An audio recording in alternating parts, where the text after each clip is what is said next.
Okay, I think we will go ahead and begin tonight's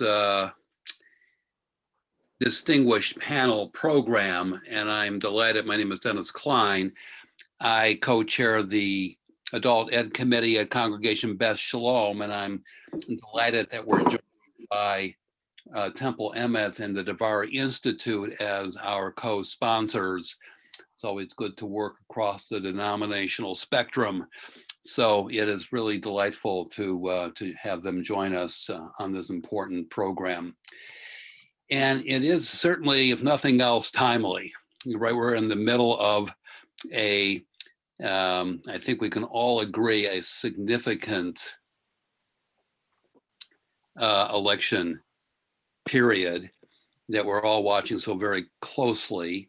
The angle that we have decided to take is to begin to look at and, as much as possible, begin to begin grasping where the Jewish vote is today. And in fact, one of the questions that I think we'll just need to interrogate is that, is there a Jewish vote today?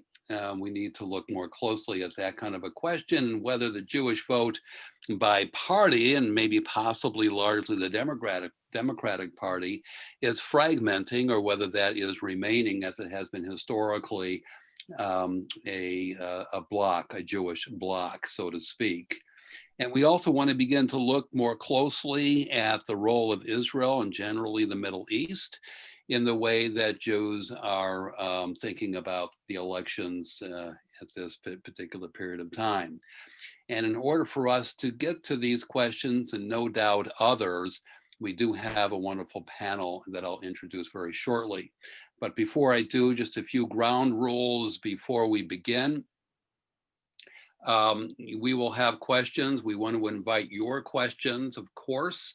And so for you to do so, if you can use the chat box, if you're on a computer, at the bottom of your screen, type in your question. I am working with a colleague of mine at Beth Sholom, Congregation Beth Sholom, Whitney Blum, who will then receive your questions, and she will in turn send them over to me, and then I'll represent you who are asking these questions and posing them to panelists. And if you would, specify the panelists that you are presenting your question to. That would make it a lot easier logistically for us to move as smoothly as possible through this program. If you would also mute yourself, just in case you haven't, that would always help, as always. And I think it would be useful to be on a speaker view so that you can really then take a look at whoever it is that's speaking at any one time without the crowded screens that we sometimes have gotten used to with Zoom. Okay, so our speakers are likely in this order. We will begin with Leonard Saxe, who is the Klutznick Professor of Contemporary Jewish Studies and Social Policy at Brandeis University, where he also directs the Cohn Center for Modern Jewish Studies and the Steinhardt Social Research Institute. His field of research is the socio-demography of American Jewry and includes a program he conducts on Jewish identity and its relationship to Jewish engagement and Israel. We've invited Professor Saxe to this program this evening because of his important work and to help us get the big picture of trends in Jewish voting. Len will be joined by Arielle Angel, who is editor-in-chief at Jewish Currents. In addition to Jewish Currents, she is dedicated to the arts as a medium of public expression and protest. She received her MFA in fiction from Columbia University and also holds a degree in studio art and creative writing from New York University. In addition to several artist residencies, she was a 2016 fellow at Tent Creative Writing at the Yiddish Book Center in Amherst, Massachusetts, and a 2018 New Jewish Culture Fellow. And then finally, our third panelist will be Senator Loretta Weinberg, who is the New Jersey Senate Majority Leader and 37th District Senator representing Teaneck and other Bergen County municipalities. Loretta was elected to the New Jersey State Senate in November 2005.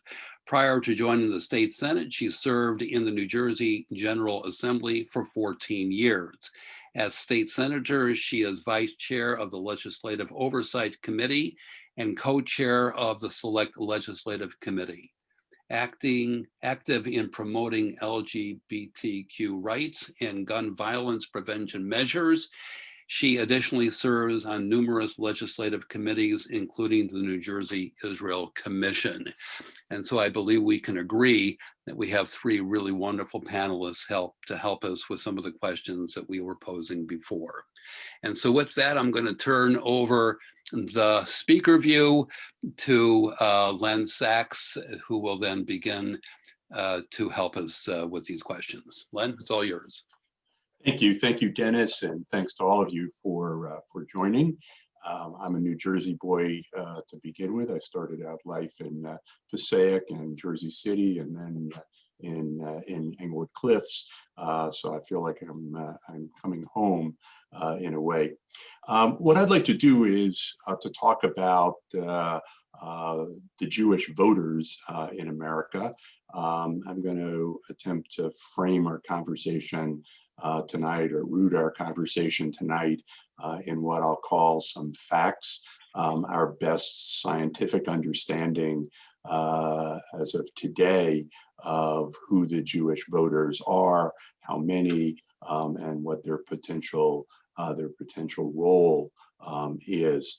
I won't confuse you with a lot of numbers, but what I thought I would do is to share a map that we've created of the Jewish population across the United States. These are adults, people above the age of 18. The Jewish population these days, there's a little bit of dispute about it, but there's something on the order of 7.5 million Jews in the United States. We're less than 2.5% of the total population. This map, the darker areas have the largest concentration of Jews. New York and California each, or together, have over 2 million total Jewish population. But we're dispersed around the country. There are about 15 states that have significant Jewish populations. And if the 2020 election is anything like the 2016 election, small numbers of voters in particular states are going to make a difference. And I put red marks on 5 states in particular: Florida, Georgia, Pennsylvania, Michigan, and Arizona, mostly to illustrate the potential role that Jewish voters might have in the election. Just to give a couple of examples, Michigan was won by President Trump by only 11,000 votes. It was 45,000. His margin in Pennsylvania was 45,000. And if you go back to 2000 and Bush v. Gore, that election in the end was settled by the Supreme Court with only about 600 votes. So you can see that in these states, I included Arizona because there's a very important Senate race there. These states have large enough populations of Jewish voters that even a relatively small difference in how Jews come out to vote will make potentially a big difference. Now, if American Jews were split evenly, 50-50, 50% Democrats, 50% Republicans, it probably wouldn't matter. But that's not the case. There's lots and lots of evidence and nothing recently to refute this, that American Jews are predominantly liberal and are somewhere in the neighborhood of 70% or more are likely to vote for President Biden rather than President Trump. It's interesting, and we can talk as part of the discussion about some of the issues. Some ways this is a peculiar election, although it's a very American election where the personality of the candidates looms large, and issues, and especially foreign policy issues, are less important. In this case, particular policy issues, and some of them that are usually important to members of the Jewish community, Israel, foreign relations, immigration, and so on. While they're still issues, and I don't think that they have changed in their importance for the voters, but everything we are seeing today suggests that there is one issue, and that is I will call it the personality of President Trump, the actions that he's taken across the board.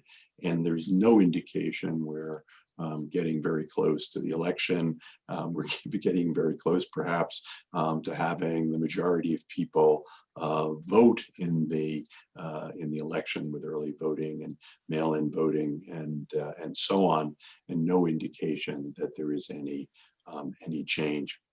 So that's the picture. And I'll end with one comment about turnout. My guess is that this election will be won or lost on the basis of who comes out to vote. In general, American Jews have a history of very high participation rates, 80% and above in going out to vote. And even amongst young Jews, younger voters, 20-somethings in particular, have in past elections been the least likely group to vote. Jews amongst young adults have been at the high end of the participation rates. In this election, we may see participation rates for some groups reaching 90%, which would really be extraordinary. Would put us more on par with other countries around the world, and the number of Jewish voters, particularly in the states that I identified on the map, may be particularly important. So with that, I will turn it back to you, Dennis, and I look forward to the discussion and your questions. Thank you, Len, for that overview. Yes, we certainly want to come back with questions. In the meantime, I wanted to introduce our next speaker, Arielle Angel, who is editor-in-chief of Jewish Currents. And so, Arielle, why don't you take it from here? Sure. Hi, I'm Arielle. I'm the editor-in-chief of Jewish Currents, as Dennis said. I'm supposed to talk to you a little bit about the millennial Jewish perspective. So, I'm going to talk basically about what I'm seeing from my purchase editor-in-chief of a magazine whose readership is largely millennial. We relaunched 2 years ago with the millennial staff. And in that time, we've quadrupled in size, and we've been sort of a continually growing home, mostly for young Jews, but not only young.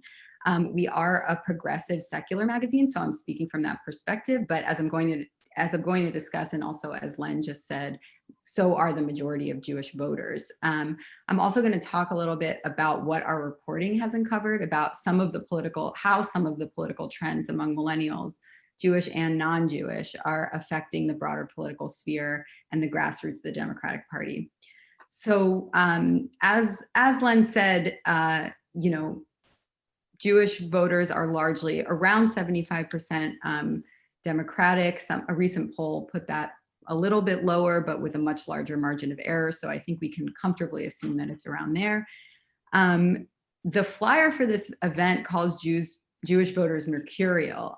They're actually not so mercurial. And despite sort of the Trump affiliated campaigns like Jexit and Jexodus, or any other number of ridiculous names that claim Jews are leaving the Democratic Party because of their relatively more progressive stances on Israel, as Len said, we're just not seeing that's true, and particularly because, as recent polls, including from Pew and from Ben the Arc, have found, Jewish voters really dislike Trump. That is their number one priority, is beating Trump in the election. And in fact, the issue that Trump has intended to use as a wedge issue, which is Israel, actually ranks last in a list of Jewish voter priorities, according to the Ben the Arc poll, as well as recent polls from the Jewish Electorate Institute. So you see domestic issues like healthcare and immigration ranking really, really high. Again, this is not to say actually that Jewish voters don't care about Israel, but it's just to say that in terms of what their voter priorities are, it is ranked near the bottom. So there's very little polling on Jewish millennial voters specifically, but there is polling on young people generally. And we know how young people voted in the primaries. And we can say for sure that voters under 45 preferred Bernie Sanders by a pretty wide margin, around 66. And that margin, I think, goes up 66%. And that margin goes up even when you look at people 30 and under. Anecdotally, I would say that the millennial Jewish community around Jewish Currents really conformed to that finding. They appeared super energized by the Bernie Sanders campaign. I think from what I've seen, they see Bernie Sanders as a reflection of sort of a return to an older mode of Jewish politics. They are very favorable towards socialism, and they're focused on racial and economic justice. They also see Bernie as being generally in line with their views on Israel, in that they have a connection to Israel, but they're very unsupportive of a Netanyahu government and of the occupation. And they're also similar to Bernie in another way, which is that according to the last Pew study, 32% of millennials identify as Jews of no religion. So they're much more secular than previous generations. And this identity marker actually correlates in some kind of way with a lesser centrality of Israel within the constellation of their Jewish identity more broadly. So obviously Bernie didn't win the primary. There's a lot of reasons for that. My sense is that most young American Jews are going to vote for Biden, despite the fact that I don't personally know anyone in my age group for whom he was the first choice. I do think that we're seeing a generational shift in politics. And to the extent that Bernie's ideas are popular among young people, they do represent in some ways the future of the party, even despite the fact that they're not what we're seeing, at the presidential level. Younger people, including the Jewish millennials and Zoomers around Jewish Currents, are really not convinced that we can sort of return to normal after Trump or after the pandemic. I'd say people my age are looking at the exigencies of climate change and how they're going to threaten their lives. They see the connection between the climate crisis and unchecked capitalism. They see a diminished economic outlook. I mean, remember, this is a group that has gone through a few recessions now, and at least in my case, for example, hit the recession head on after college. They're in huge amounts of medical and education debt. Many of them can't afford to buy houses. So there is broad support for things like Medicare for All, Green New Deal, some of the policies that have been associated with Alexandria Ocasio-Cortez, who's one of the very few millennial representatives in Congress. I think people my age are looking for a restructuring of the economy away from excesses of capitalism and towards sort of a larger social safety net. And I'd say that like these ideas are broadly compatible with progressive ideas when it comes to Israel. They see, I think people my age see the trajectory of Israel and they don't like necessarily what they see. They don't like the swing to the right and the kind of, you know, a more harsh way of dealing with minorities within the Green Line, and also a way in which people in the West Bank don't get to control their own lives outside the Green Line. So this millennial energy is not really, as I said, playing out at the presidential level right now with Joe Biden, but it certainly is playing out in the congressional races. It's sort of consistent with the progressive grassroots of the party.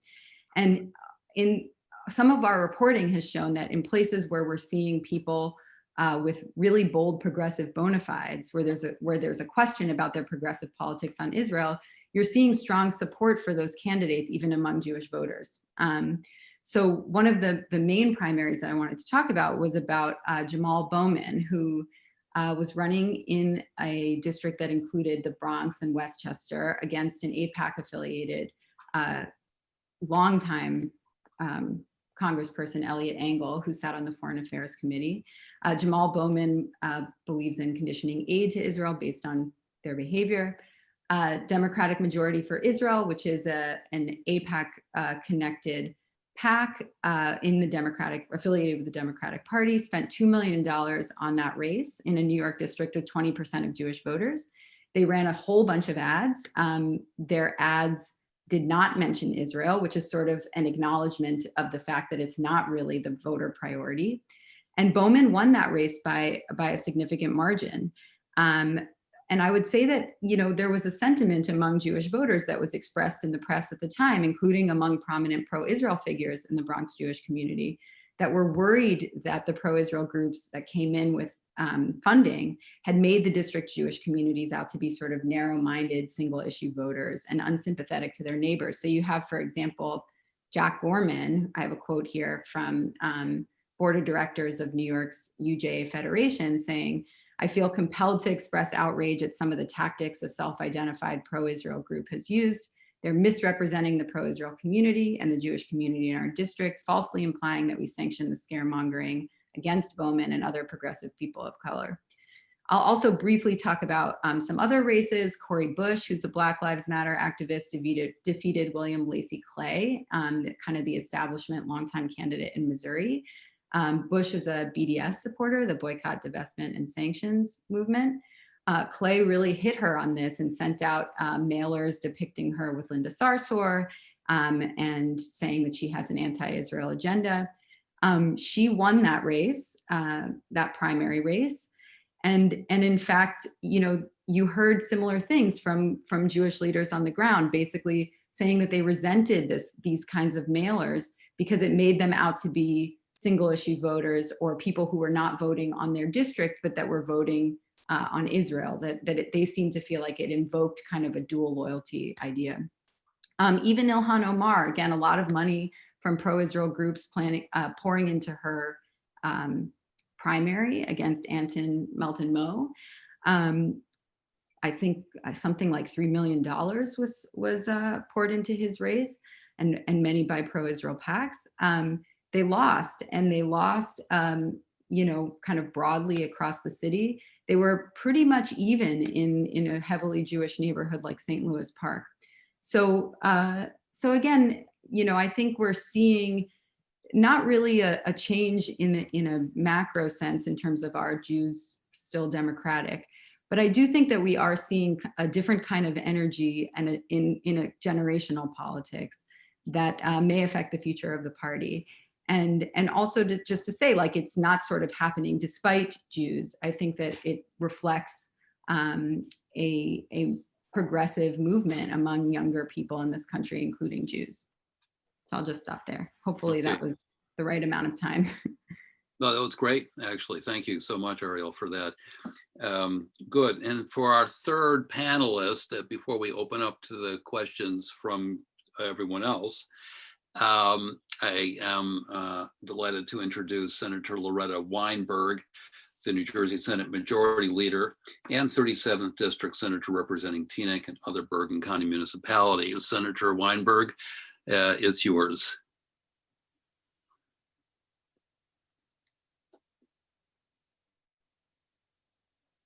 Okay, let's see if we can find where she is. All right, pardon me. Okay. That's all Here right. I am. Yep. Yeah, I'm unmuted now. And I can again thank you, Dennis, for putting together this interesting panel. I was so engrossed in the prior speakers, I forgot to unmute myself. So thank you. You know, I'm going to talk a little bit about statistics and a little bit about my own experience with the Jewish electorate in my public life. And by and large, how we Jews are progressive and continue to vote largely on the side of social issues. We Jews are progressive, and while we continue to vote in the best interests of social justice in 2020, and I think in generations beyond. And I'm going to talk about something that is a few years old, but I think still very apropos, and that is the baseline from the 2013 Pew Survey of American Jewry. It was a comprehensive survey of American Jews with 35% identifying as Reform, 18% as conservative, and 10% as Orthodox, with the rest of them unaffiliated or belonging to other groups such as Reconstructionists. Though Orthodox Jews are not monolithic either, any more than any other Jews are, but both the Reform movement and the conservative movements, rabbinical organizations, have taken bold positions on equality for women, LGBTQ people, and Black Lives Matter, ensuring that Judaism is not just a progressive religion, but is also an activist religion. The Pew survey asked the question, which of these issues is an essential part of what being Jewish means to you? And the number one issue was remembering the Holocaust. 73% of respondents said remembering the Holocaust was central to their Jewish identity. And this is not only a remembrance issue to Jews, but one where we believe never again. But it's also a social justice issue in which we Jews are particularly sensitive to never again to any people.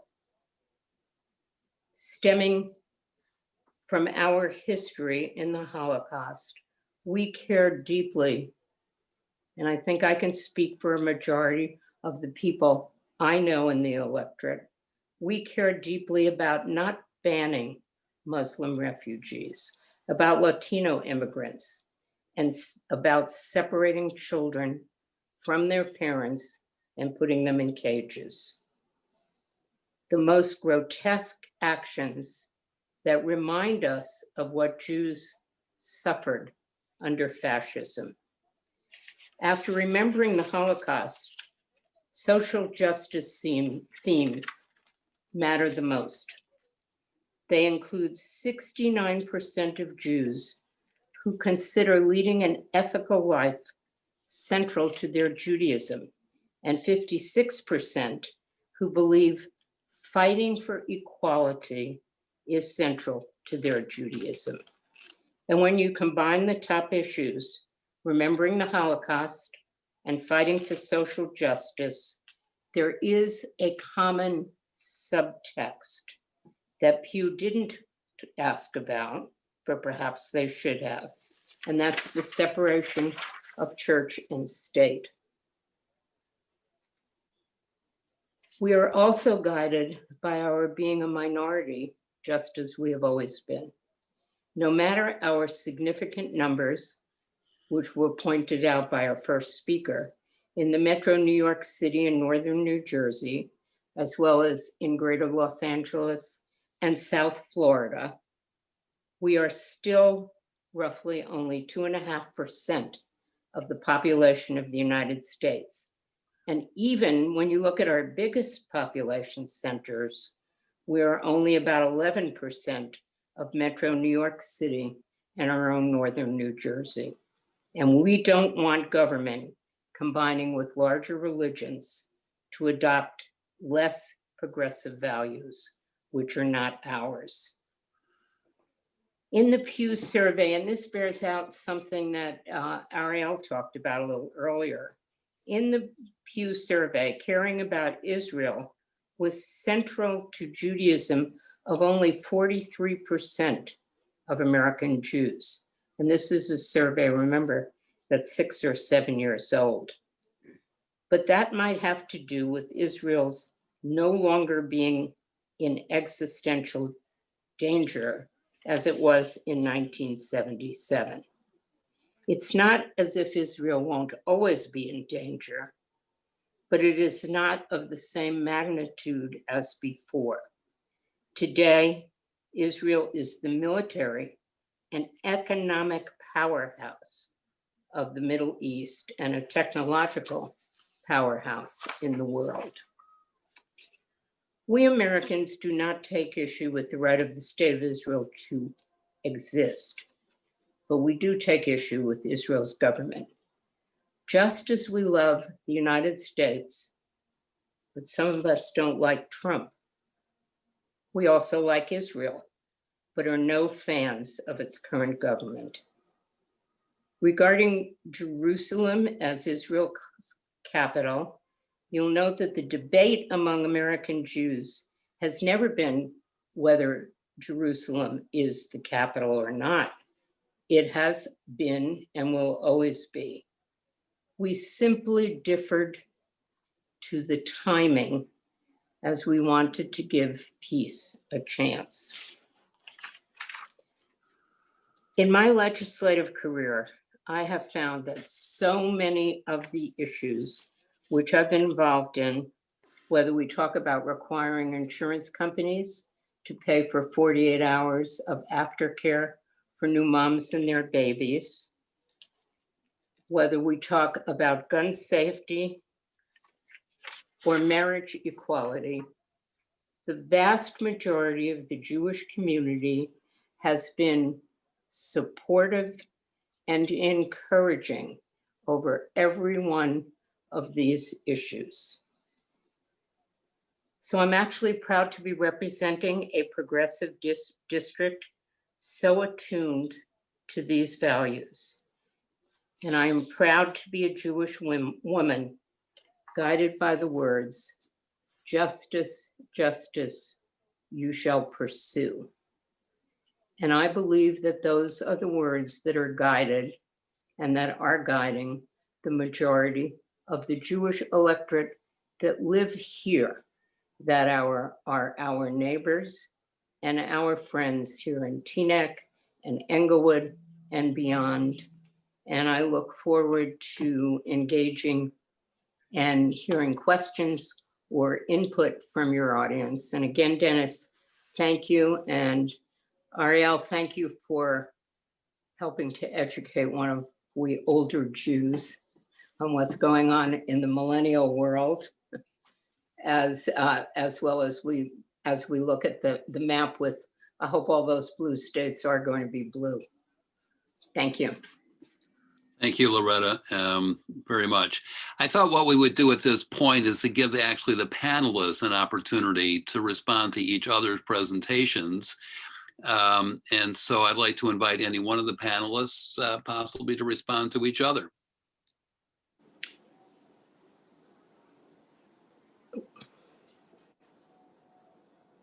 I think I already did in terms of Arielle, I guess. So let me say a word about Israel. I spend a fair amount of time there. I also study, because of my work with Birthright Israel, tens of thousands of young adults, millennials, and their attitudes. Also, I was part of the advisory group and worked closely with Pew in developing their study. And one thing I would say is we're now, I think we're drowning in surveys. It's on the front page of the newspaper every day, and we have all of these surveys, but we have to be careful how we interpret them. And I think Israel is actually much more important than the simple, the pashut reading of the surveys would suggest. So in that Pew question, it's really interesting. The question was actually not a very good scale, because they said what's essential and what's important and what's not important. And as it turned out, 87% of people said Israel was either essential and important. And what's interesting about the fact that it was 43% who said that it was essential, that's also the number, or the proportion of American Jews who had visited Israel. And what's remarkable, actually, over the last 25 years is that the proportion of American Jews who visited Israel has increased by 100%. It's doubled. And what's interesting also is that young people who were less likely in former times to have been to Israel because they just didn't have enough time to get there, as a result of programs like Birthright Israel, many more young people have been to Israel than even of their parents' generation. So surveys are complicated. These policy issues are very complicated. And I think the one issue that I want to bring it back, that the three of us as panelists agree on, is that Donald Trump is the issue. People come at it and they may have more important reasons for, excuse me, for wanting him out of office, but he is the central issue, and the current administration is the central issue. It's the gestalt, if you will, of what is happening now. And I think from a Jewish perspective, from a Jewish value perspective, we value the dialectic. We value having discourse with one another, and it is discourse that has been so badly trammeled over the last 3.5 years. Yeah, I'll respond to that, Len. I know we've had a little bit of back and forth actually behind the scenes on this. I agree that Israel remains an important measure of connection and among millennials as well. Although I do think that a lot of the recent polling isn't sufficient to capture the nuances of that connection. For example, if you were to ask me, do I feel connected to Israel on a poll? Of course I feel connected. I feel extremely connected. I've spent a lot of time in Israel. I speak Hebrew. But I'm also extremely involved in anti-occupation activism. And that kind of thing is not really captured on a lot of these surveys. And young people don't really have a place to sort of register their discontent in that kind of way, or what quantifies their connection, what it looks like, how they express it. And, especially because polls changed slowly over time, because you need to be able to compare to previous years. You don't have the polls, I think, registering in real time the way in which opinion in younger generations is changing. I also think a lot of these polls often don't fully register kind of like these Jews of no religion.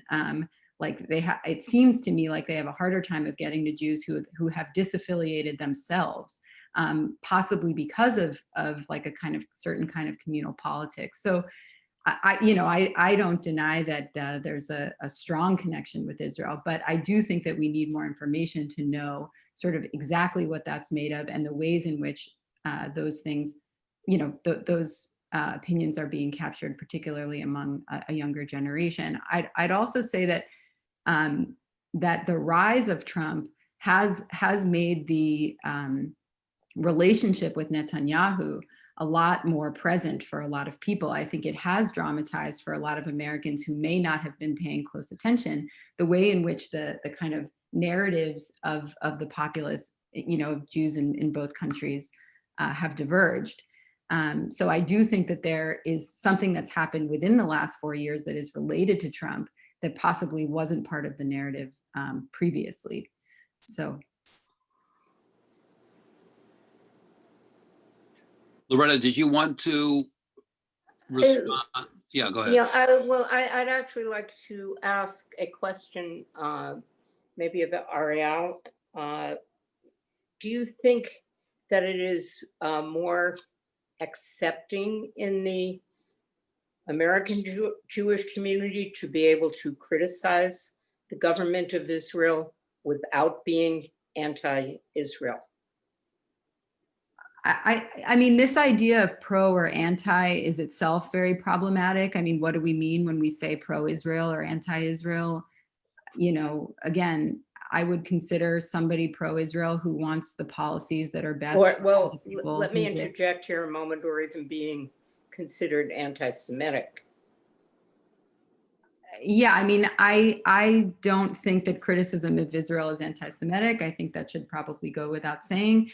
I think that, the level of tolerance for those kinds of views really vary, obviously, depending on where you are and in what kind of Jewish community. I think that certainly the Jewish community has become a more welcoming place for for Jews who have questions about, what's going on in Israel. And in Palestine. But I think that has been sort of hard won. And I don't think that that's universal across the Jewish world. That's my sense. So I wanted to begin to open this up to questions that we're receiving from folks who are listening in. And I also have a few of my own questions that I probably will merge with some of these questions that are coming to us. So let me just first of all ask, there are certain flashpoints, obviously, in our narratives, as we have been hearing this evening, one of which is the Orthodox Jewish vote. And though, Len, I grant you that we're a little skewed here in Teaneck about how significant that segment of the Jewish vote is, already comparatively small. Nonetheless, I do think it's an important question, certainly for our community. And I just wondered, Len, if you can comment a little bit more, if we have some stats on this, and whether you think there's something significant that might be occurring. What we do know, although you'll have to tell me otherwise, is that Orthodox Jews tend to favor Trump, that they're more conservative than other Jews, and that they stand behind many of his policies, and certainly Israel plays a central role in the regard towards Trump. Do you want to qualify what I just said? Is there something more we need to know about the segment of the Jewish vote?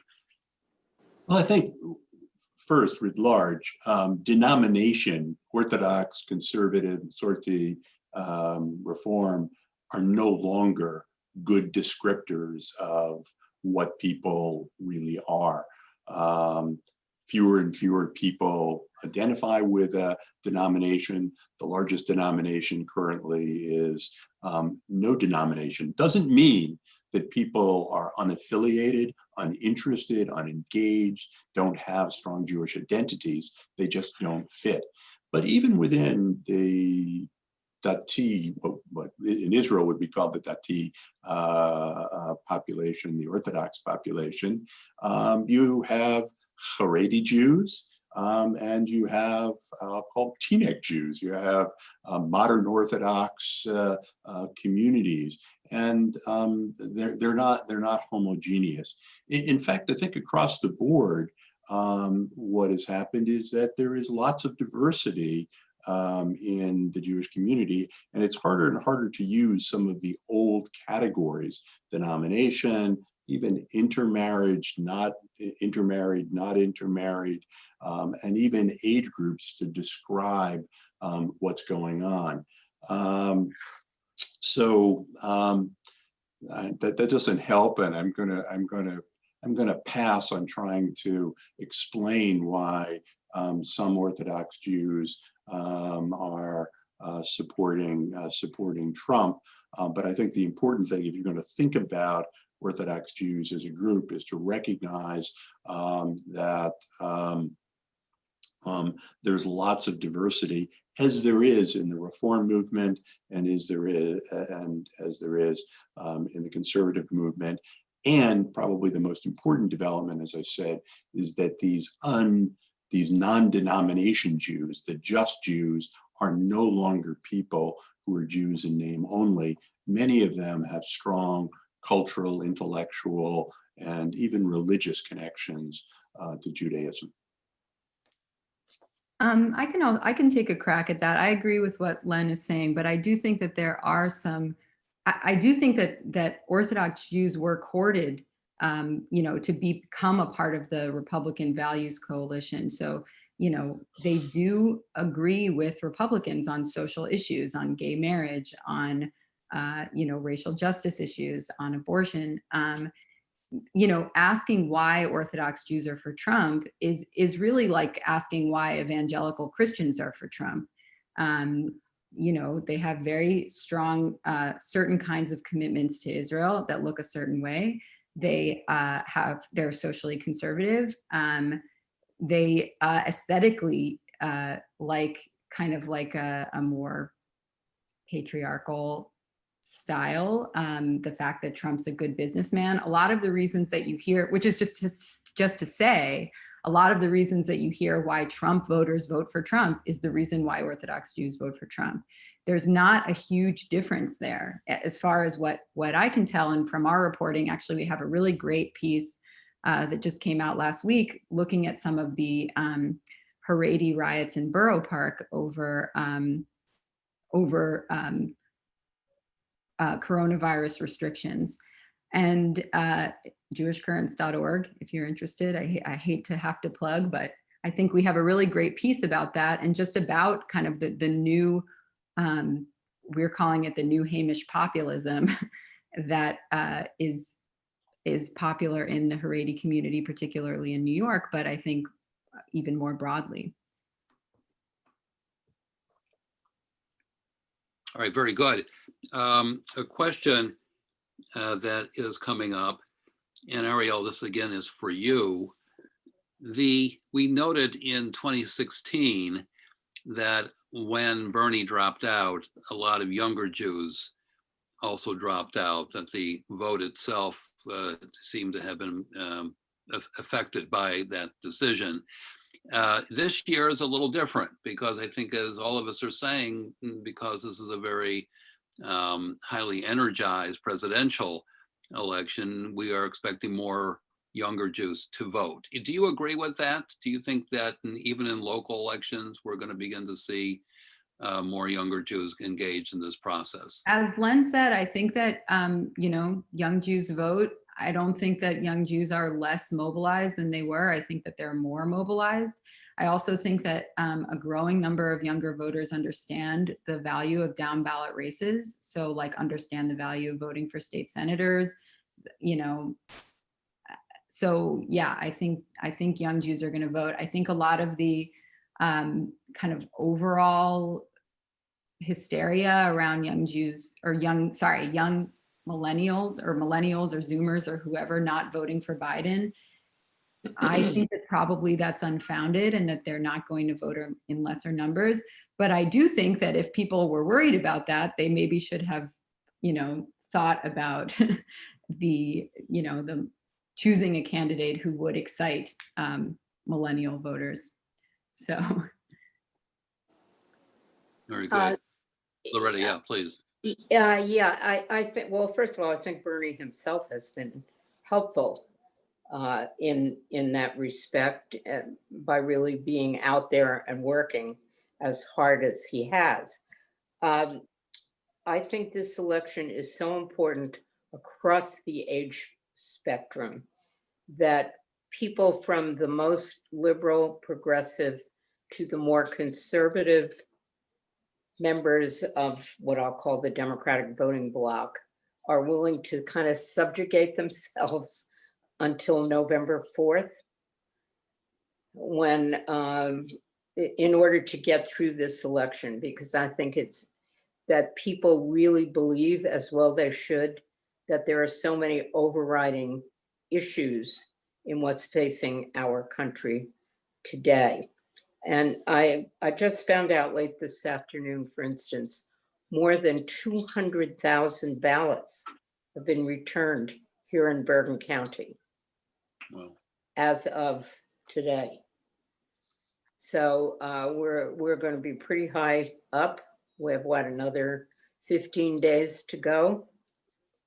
So people even here are voting in large numbers and are obviously motivated in order to do that. Loretta, if I can follow up with one of your comments, and I guess this is a question for all the panelists, but I want to begin with you, Loretta. You were saying that the influence of Holocaust memory is a significant part of how Jews conduct our lives and form a decision at the polls. Do you think that's speaking of a generational phenomenon? And I wonder if other panelists can also comment on that question as we're getting this from the audience. Is it generational? Are younger Jews really thinking about so much about the impact of the Holocaust? Well, I don't know the answer to that question, Dennis. I'm not sure that anybody here does. But in that survey that I talked about, it was an overriding issue.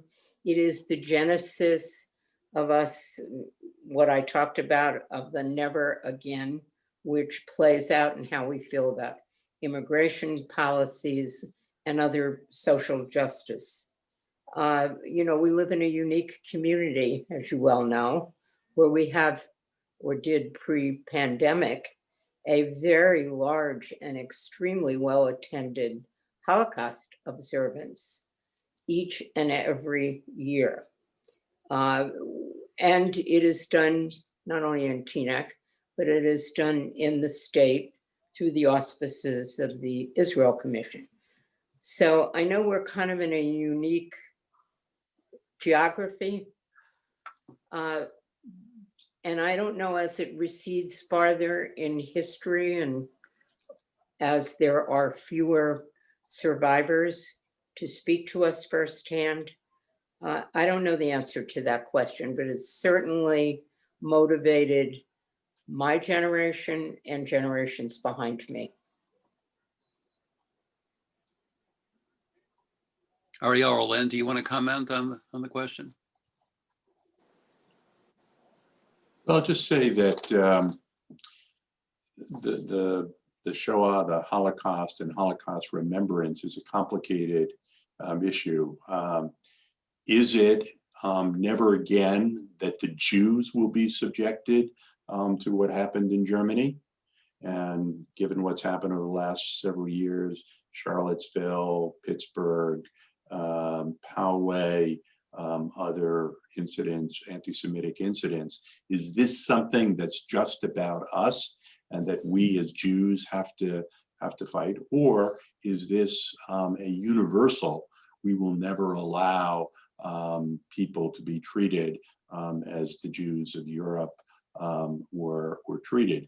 And so you can have, and I think there are still, the new version of Pew is coming out in the next 2 months. You can still have high levels of concern about the Shoah, concern about the implications, but different people, and I guess one of the questions is, which direction does this memory motivate us to do? And we don't know that yet.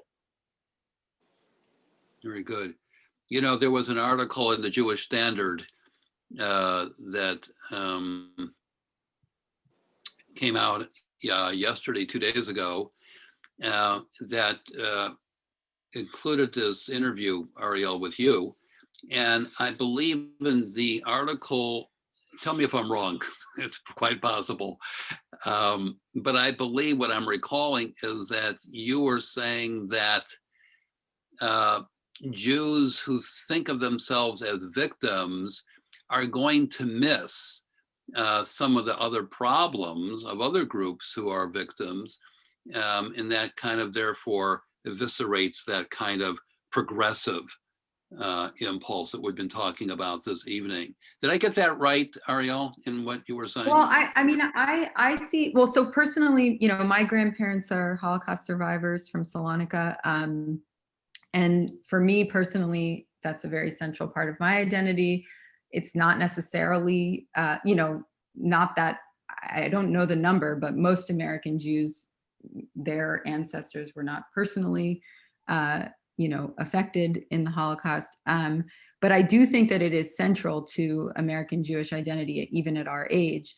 You know, we have someone in the comments, you know, a Zoomer saying that they view the Holocaust as a strong influencer as on their politics, because and their motivation to fight fascism.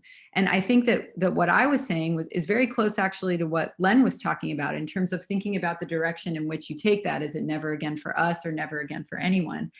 I think that sometimes what happens is if you go too far down the road of never again for us, it becomes a zero-sum game. It's sort of about we are the victim, we are the primary victim, and therefore we have to focus on protecting ourselves, and you sort of miss a broader scope. I mean, for example, I mean, you know, America is not Europe. We are not the primary other in American history. There is more of a black-white racial binary in the United States in terms of American history. So yeah, I mean, I think we have to reckon with that, and also reckon with the way that Jewish people, when they kind of went through a kind of class uplift and became white in America, so to speak, became a part of that system. So that was kind of what I was trying to get to in that interview.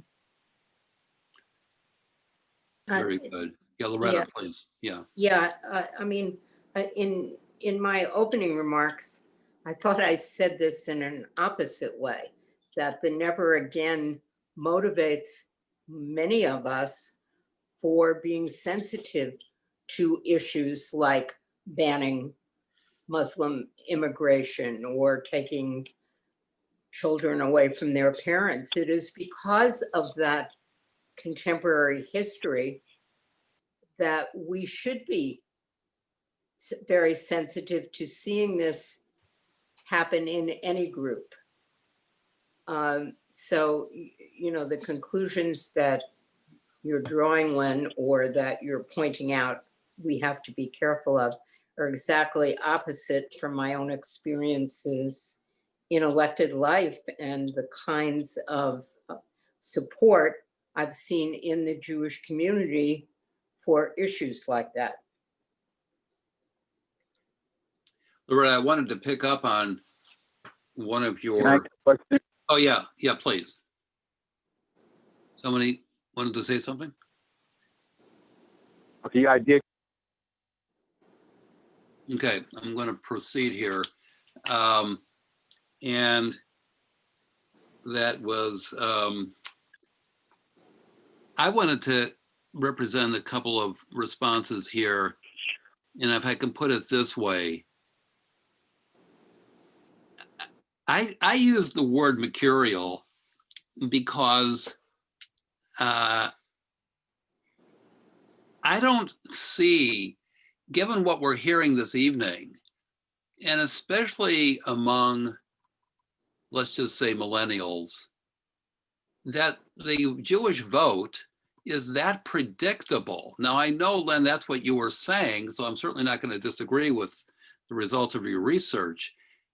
But it just seems to me that there's a kind of an uncertain future in the Jewish vote.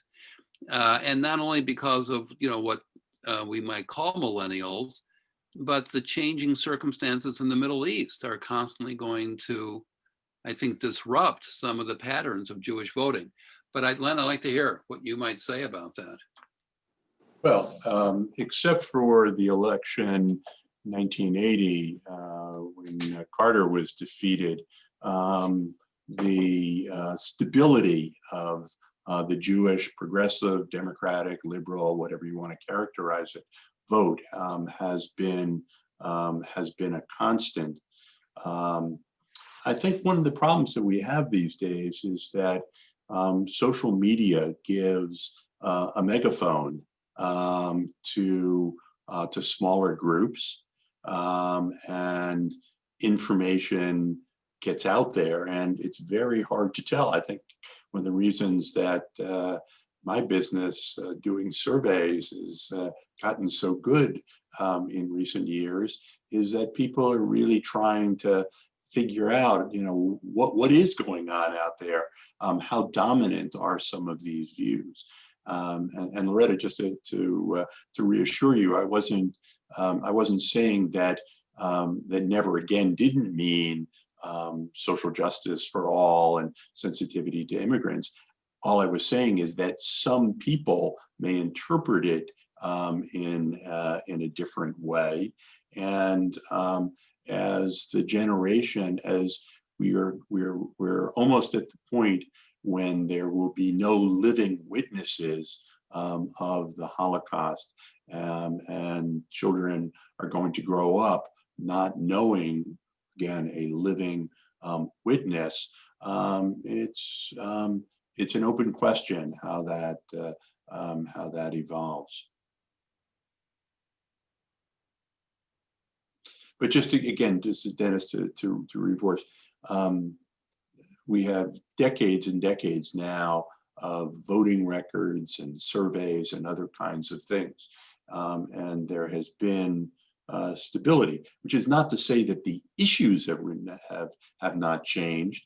And it's not to say that, within every Jew is at least 3 different opinions. And so there is always discussion and discourse, but there has been relative stability. And all I was saying is that there is no indication that at this moment in time in history that is changing. Okay, very good. I wanted to come back, Loretta, to you, and in your service to the New Jersey Israel Commission, a question has come up about the threat that Iran is presenting to the state of Israel, and whether this has stimulated thought and therefore a voting pattern, the concern, right, that Israel is constantly facing. Can you comment on, therefore, the threats to Israel and whether that's some concern among Jewish voters? Well, I think the threat to Israel is always a concern for Jewish voters, but I think that we are, and I covered that a little bit too in my opening remarks, that Israel is a powerhouse militarily, technologically, and that the United States of America has been, through various administrations, a friend to Israel. Not only for those of us who believe in the establishment of Israel, but because it is helpful to our country. So I think we will continue to play that role. The Israel Commission, by the way, does not really get involved with international politics. It is a commission that fosters understanding and economic development between the state of New Jersey and the and Israel. So, we don't usually make statements on the international scene, but Israel is too important to the United States for us to turn our backs in any way, shape, or form.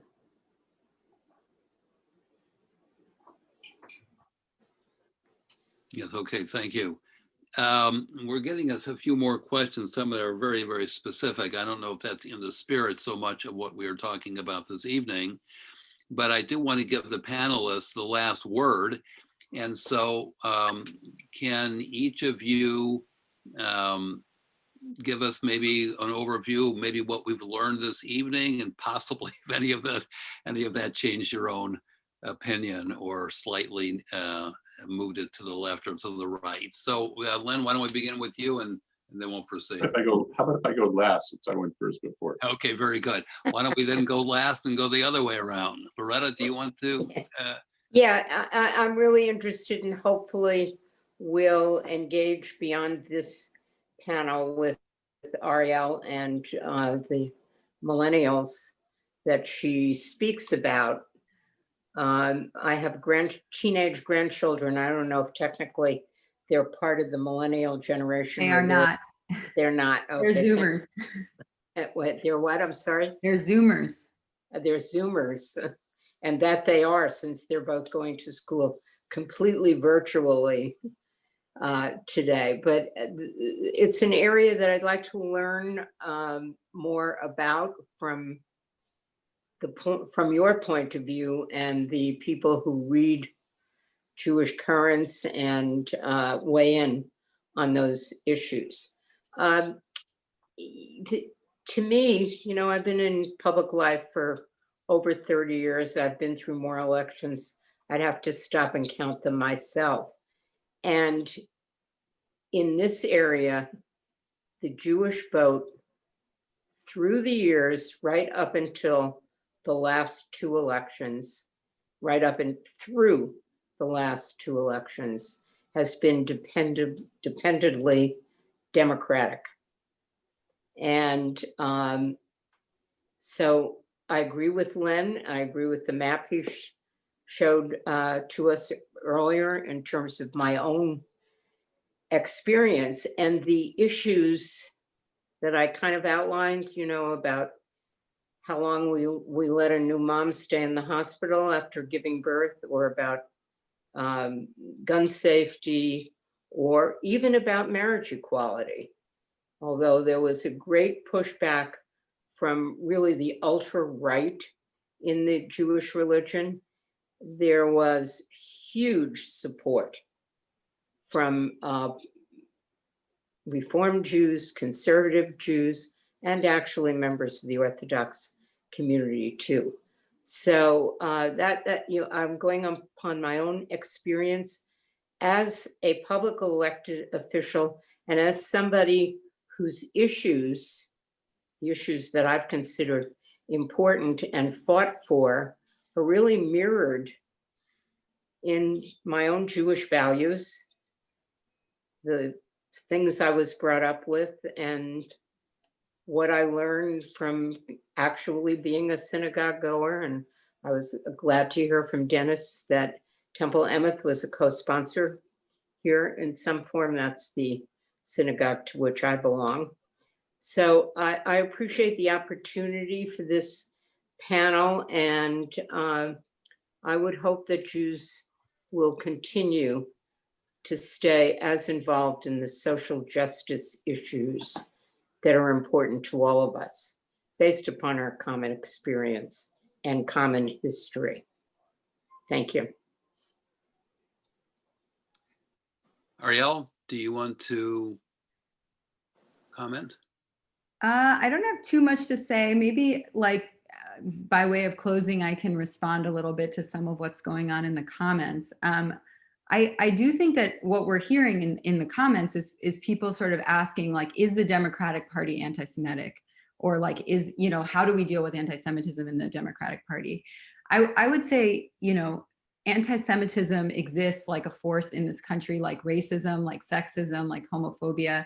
It permeates the culture of the world that we live in the same way that all of those other issues do. It's not unique to members of the Democratic Party. It's not unique to members of the Republican Party. It's in the culture, and that's why we have to fight all of these things together.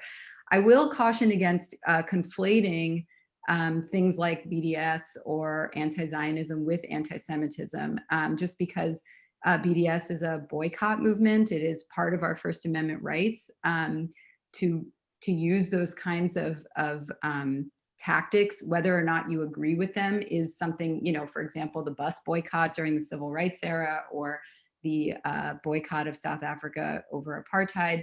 These are part of our constitutional rights. And so to say that that's an anti-Semitic action is just sort of, you know, I would just think about it a little bit, think it through a little bit further. I will say that the idea of leaving the Democratic Party because of ideas of anti-Semitism seems to me like an overreaction, in the sense of what you get, especially when you go to the Republican coalition, and sort of, you know, now there's the emergence of QAnon, which deals with a lot of anti-Semitic theories, you know, which have Soros in charge of pulling the strings and these kinds of things. So I do just want to say that, you know, these ideas about what's anti-Semitic, what isn't, I think there's a lot of knee-jerk around that sort of thing. But again, so far it does not seem that Democratic voters have changed their affiliation in response to this.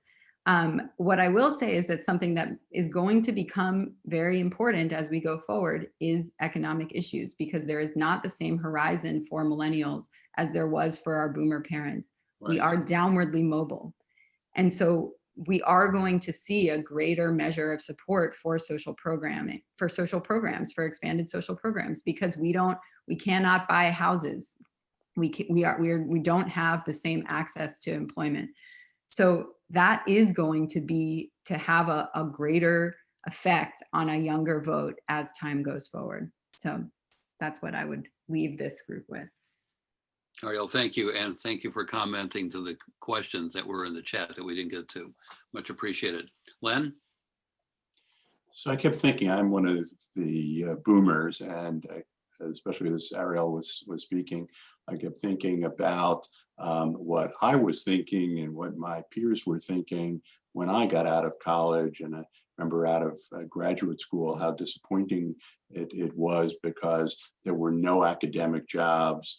The economy was in the tubes. The government seemed to be a mess, and how similar the issues are in some ways today. It's been an interesting discussion. I'm not sure I changed my views. I did think of lots of other things that I've been learning about the millennial generation, the Gen Zers as well. And the one thing I thought of at a couple of moments was about a year ago, we asked a set of comparative questions. We were trying to gauge attitudes to Israel in comparison to attitudes to the United States. And overwhelmingly, in a very, several studies and large sample of young adults, combination of millennials and Gen Zers, these young people were so much more embarrassed, and that was the phrase or the term that was used, embarrassed by the government of the United States compared to their embarrassment to the government of Israel. And they are Americans. And then they are Americans, and they should be. And so in terms of this election, I think, especially for young people, the issues are very clear. They have been more heavily impacted economically than other generations, although this is also a younger generation that's going to benefit by a huge transfer of wealth at some point during their lifetimes. So as we approach this election, I think the important thing is that all of us stay connected to what's going on. All of us vote. And I hope tonight's discussion has been useful for you to hear some very different perspectives about the current election.